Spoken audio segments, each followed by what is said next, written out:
Hi, and welcome to the Integrated Rehab and Performance Golf Podcast. I am Nick Curtis, and I'm running the show here at the Integrated Rehab and Performance Center.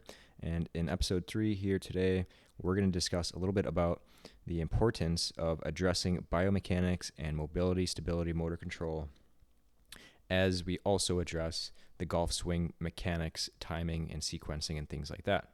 Why it is so important that we work on our ability to externally rotate the shoulders or have thoracic spine rotation, pelvic tilt, things like that, while we are doing our swing drills, or maybe even as a precursor to doing our swing drills. And a big reason for why these YouTube videos that you find and are trying to fix your swing can be maybe so inconsistent. Maybe they can be helpful sometimes and maybe other times not, and they don't translate onto the course very often, or never more than a round or just a couple holes in a round.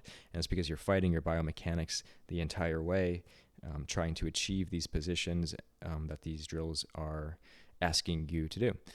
So in this first drill here, it is addressing a flat shoulder plane swing characteristic where in our backswing we lose our posture, and one of the findings of those can be where if we draw a line from shoulder to shoulder, we will point kind of to the horizon as opposed to straight towards the ground, kind of as he's indicating there. It's kind of a flat horizontal orientation of our shoulders as opposed to pointing down towards the ball. And so an example drill we might give for this is where we simply just cue the golfer to stand closer to the ball. A lot of times standing further away from the ball it has a tendency to have golfers stand up more in the backswing, leading to that flat or loss of shoulder plane there. And so one drill we can do is simply just cueing, hey, stand closer to the ball, and then cue, we're going to have our shoulder point towards the ball, or just think about dropping that lead arm shoulder and then getting the arms up higher, right? So these simple little things will just help create this position for us. It's a very simple drill. But what I want to talk to you today, and kind of part of this podcast episode, is if we can't achieve these positions easily or at all, then any cueing or drills that we do, we're fighting fire with fire, right? So we're trying to fix our timing and our positioning, but we can't do that if we lack the ability to achieve these positions. So an example here with this drill, simply just with these cues and positioning, is if we don't have the shoulder external rotation here, this is 90 degrees of right shoulder external rotation, we test for this. If we can't do that, and especially if we can't do it while in a golf posture, as we see he's in that nice golf posture, if he can't externally rotate that shoulder in this position, then this drill is going to be, even just a simple cueing, might not help much. With him, he can do it, so we see it. But someone at home might think, hey, I'm going to stand a little bit closer to the ball, and I'm going to think about dropping that lead shoulder, and that's going to help put me in this better position just by simply doing these things. But it probably won't, because we can't get in those positions easily. And even if it does help straighten out a few shots, and specifically might help with this swing characteristic, it won't do it consistently, because we either have to crank our arm into that external rotation, or we have to force ourselves into this shoulder flexion where this arm is getting up towards overhead, or the adduction, where this arm comes across our body.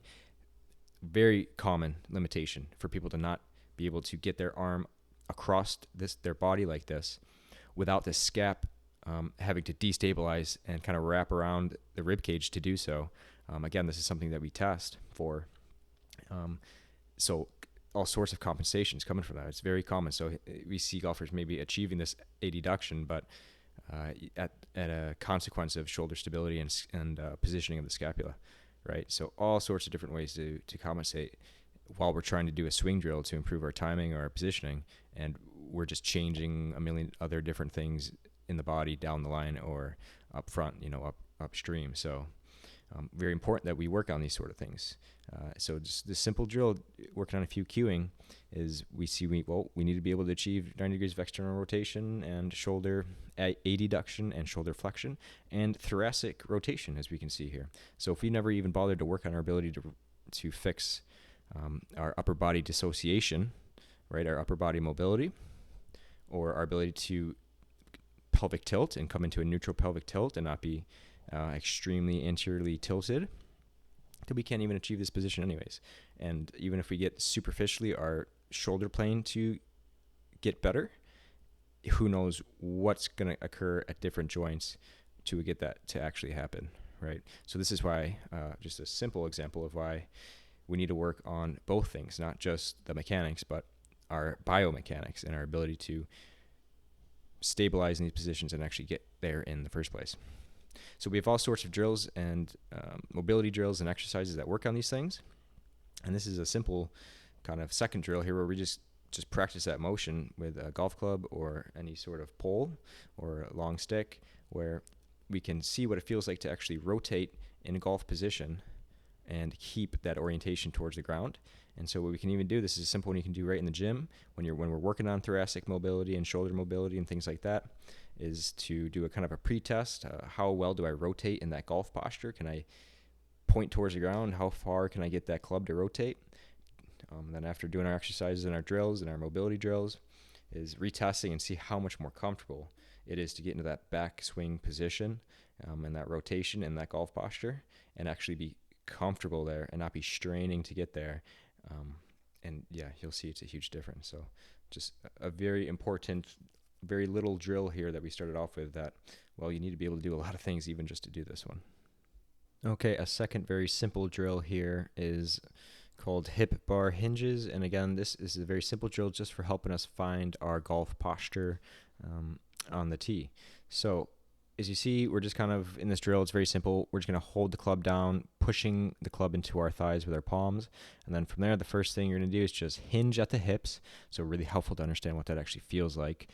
If you're exercising through the Integrated Rehab and Performance Center programming, you'll definitely understand what a hinge motion is and how to truly do a hinge. And then besides that, after hinging, a soft bend in the knee, and then finding our natural golf hand positioning there as we address the ball. So a few things to keep in mind here. This is well and good for getting our golf posture at setup, but if you are someone who cranks into anterior pelvic tilt, again, that's pelvic tilt test is such an important test.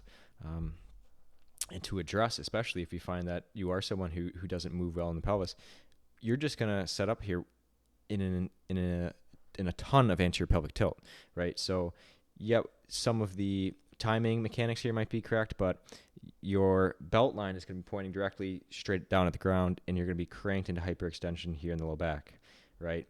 Otherwise, if you can't get into anterior tilt and you don't know what neutral feels like or how to find neutral and move through that pelvis, then you'll be in a posterior pelvic tilt, things like that. Otherwise, if you're someone who's got lack of mobility in the upper spine, we might see things like S posture and C posture. Again, we test for this. We need to make sure that we're addressing this as we start to prescribe these drills, right? We need to make sure that when you're following the instructions of this drill, that each time you move into the next sequence of the position, that you're doing so with actually good posture, right? And so TPI and the drills that they're given here, great drills, and they'd also recommend, as we're doing here at RPC, to do this in conjunction with your mobility stability programming to ensure that you can actually achieve these positions and maintain them and reproduce them, and kind of understand what it feels like to be in a neutral pelvic tilt, understand what it feels like to be in a neutral spine and not be in a C posture or in an excessive S posture here. And for this drill, again, it's a drill for working on sway, swing characteristic sway, where in the backswing for this we draw a line straight down here from the hip, and then we expect the golfer not to pass that line in the backswing. This is, again, a great drill for addressing and kind of learning what it feels like to go through the backswing without swaying back and breaking that plane. Really important drill, really important swing characteristic to look for. But again, this looks very similar to our lower body mobility drill, right? Our ability to, in this case, internally rotate through this hip about 60 degrees. And if we can't do that, then we're going to do all sorts of things to achieve a position that feels like a backswing.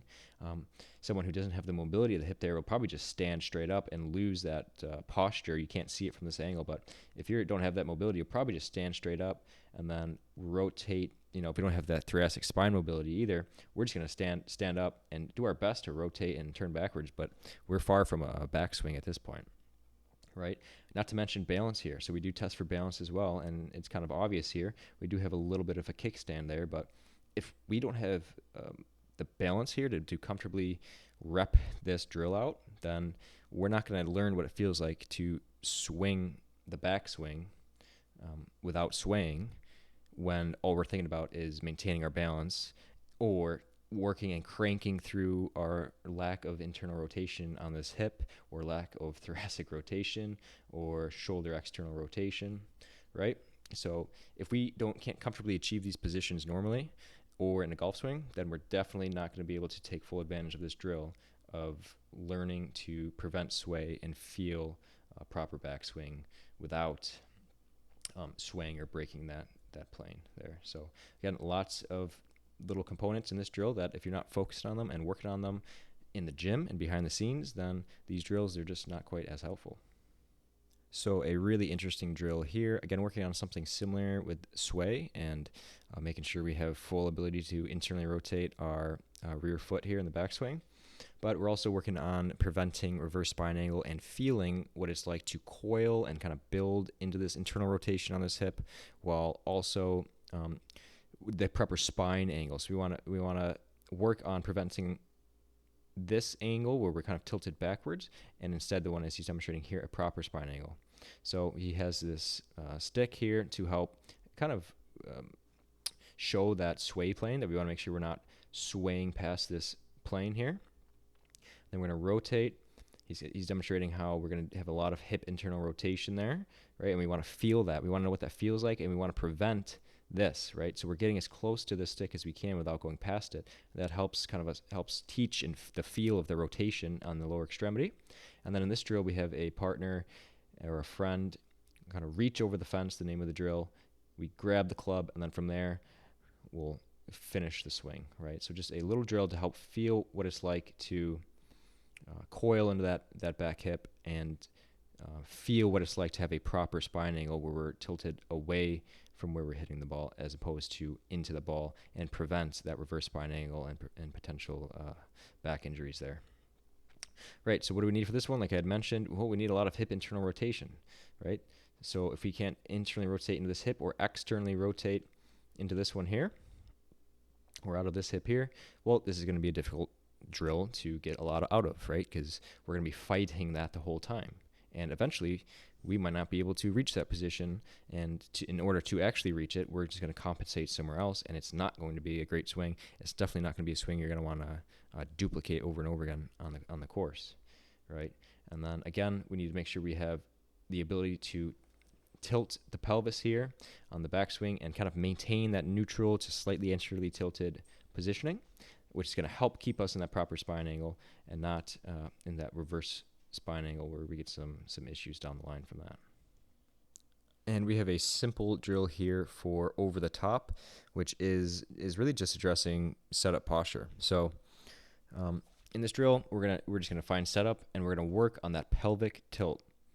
Now, what he is demonstrating here is that he wants us to feel what end range anterior pelvic tilt feels like, and he wants us to feel what end range posterior tilt feels like, right? So he's indicating here, if we're in that great anterior pelvic tilt, we're not going to be able to help ourselves in that over the top swing, or it's going to be another thing that is combating our ability to work on and stop that over the top kind of slice.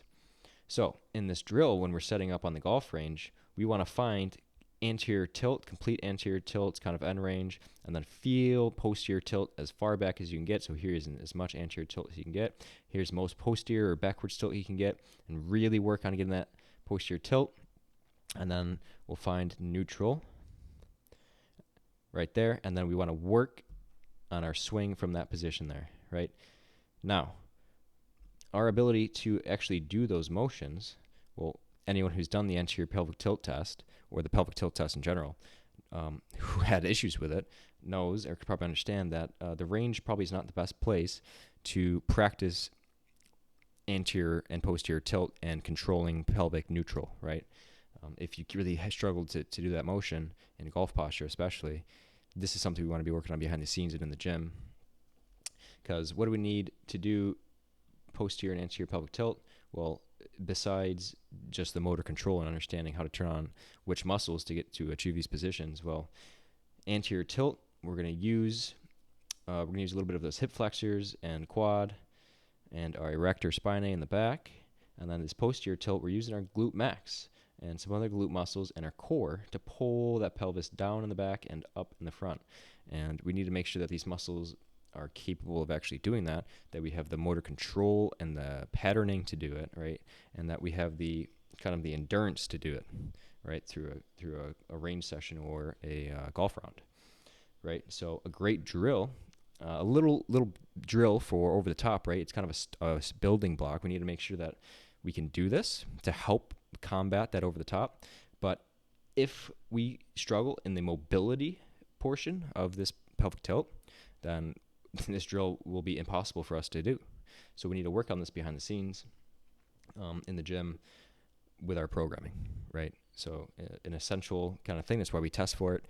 If we find you're someone who doesn't have the motor control or the mobility to do the pelvic tilt, it's definitely going to be in the programming.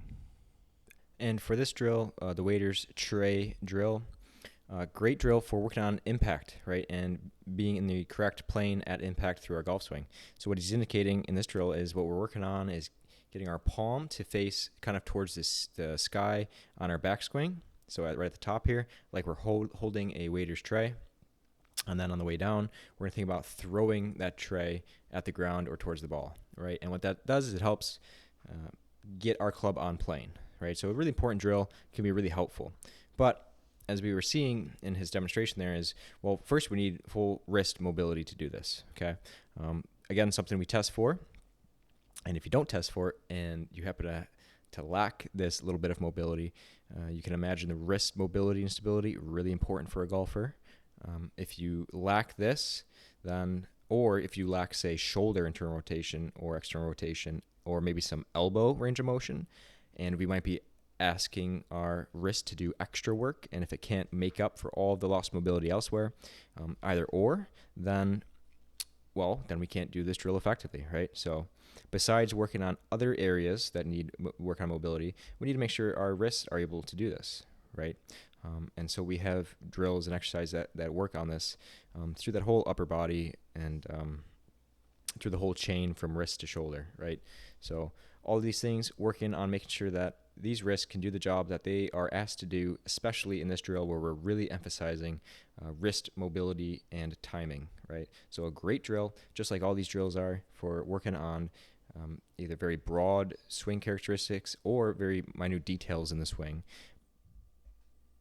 Okay, and here's some example exercises that we can do to work on some of the things that we had discussed before. We noticed in our swing drills that we need to be able to achieve certain positions, right? And here is an example of a drill that's going to help with this thoracic spine rotation. And so as you see, we'll kind of mimic the back swing here with my right arm as I pull it back and open up that thoracic spine. We just got a band at about knee height, that we're a pretty light band, and then we're pulling that back as this other band keeps us stable and kind of facing, keeping that arm at the same distance, helping us maintain that golf posture there. And same thing with the knees, maintaining all that golf posture while we rotate, kind of mimicking that backswing and working on a little bit of dissociation with our upper body, rotating around as our pelvis stays relatively straight. And now we're doing the same thing, but with the follow through, and we get a little pivot here as well that you'll notice. So a really great drill for working on that thoracic rotation, shoulder stability. That's really important, like we had mentioned, even not just in the golf swing, but in these golf drills that we're doing to improve our positioning in the top of the backswing. Here we have a closed knuckle push-up. Really interesting, great exercise for working on the health of the tendons in the elbow here and the wrist, right? So working on some wrist mobility. As you can see, you'll feel this tension building here in the forearm as you do this drill, and really good for kind of putting some load into these tendons in the elbow to help prevent things like golfer's elbow and different strains of the muscles in the elbow. And again, working on that wrist mobility and stability, keeping that both knuckles flat to the ground, pushing through those knuckles as we do this drill. It's a great drill. And then another great drill here for working on that dissociation upper body and lower body. And again, we can load this up with a medicine ball, but what we're doing here is we're stepping up sideways as we rotate our lower body, but keeping our upper body relatively straight. So again, working on that pelvic rotation as we move below a stable upper body, right? So another great drill for working on this example of a bad rep there, working on these things that is good to do 3 to 4 days a week in the gym and at home, before we, and not at the range, I should say, where we want to be able to achieve these positions so that we can just practice the timing and the sequencing of it. Okay, this is a functional squat, a really good exercise for opening up the upper back here. Pulling tension there really opens up the shoulder blades and gets that rib cage in the back there moving well. Kind of a prerequisite mobility drill before we work on shoulder stability and shoulder mobility and thoracic mobility, is we need first for the rib cage to actually be able to move relative to each other in different directions, right? And a lot of people are locked up right through there. This is a great drill to start to open that area up. Again, similar drill to before, but we're working on our ability to rotate in golf posture, and we're going to build a lot of endurance in these rotators in the spine here as we do this. You don't have to go very heavy with this, keep it pretty light, but even then you'll feel the rotators and that back working hard to get that ball back towards the wall. And if you can't get there, just working over time on getting that ball towards the wall. And again, keeping our pelvis relatively straight here on the backswing as we do that. So another great drill for building some stability and kind of longevity into that spine, where we're getting rotation into it and we're building that endurance, right? We're also building in the mobility and some shoulder mobility and some shoulder adduction there on the left side, something that a lot of golfers lack. So an important drill to kind of get the motion into those joints here. Another great drill, we had mentioned a swing drill earlier, where we're kind of holding a platter above our head and then throwing the platter towards the ball. Well, we need to make sure our wrist can actually get in that position and our shoulder and elbow can get in these positions anyways. And this is a great mobility drill for actually working on that wrist mobility in these positions, right? So we can load this up with a 2.5 pound plate or a 5 pound plate eventually, but we just want to make sure that we can keep our palm facing up the entire time, right? And again, you're going to get some burning in the shoulder here as these stabilizers are working hard to keep that joint centrated as we move in our end ranges of mobility. And then the wrist is working hard to open up the tension that we might feel in the front of the forearm to keep that wrist facing towards the ceiling, right? So we're working in and out of that motion. Really, really good for to do 3 to 4 days a week, before you get on the golf range and you're trying to get in these positions that require these sort of things. Another prerequisite drill, kind of a low intensity drill to open up that upper back muscles and mobility in there. Again, a prerequisite kind of rib cage opening movement that we need to establish before we even bother working on shoulder stability, shoulder mobility, and overhead stuff like that. So here we're just kind of letting the friction of our hands kind of pull this arm as long as it can as we use our ribs to pull ourselves back. And we'll feel on the way down that starts to open up, and we breathe. The most important part here is actually the breathing that occurs at that end range and the timing of the breath. Good. And then, another really good shoulder stability drill here, where we're actually working on sequencing and timing of small contractions of the rotator cuff muscles here to help centrate that glenoid and humerus bone. So again, a little thing you might not think about, but when we're working overhead and doing things with our shoulder, we need to make sure that the joint is actually, let's say the humerus is in the center of its ball and socket joint, so that we can achieve true full mobility through that shoulder. Good, and then some FRC shoulder flexion, another shoulder drill where we're working on overhead mobility of the shoulder.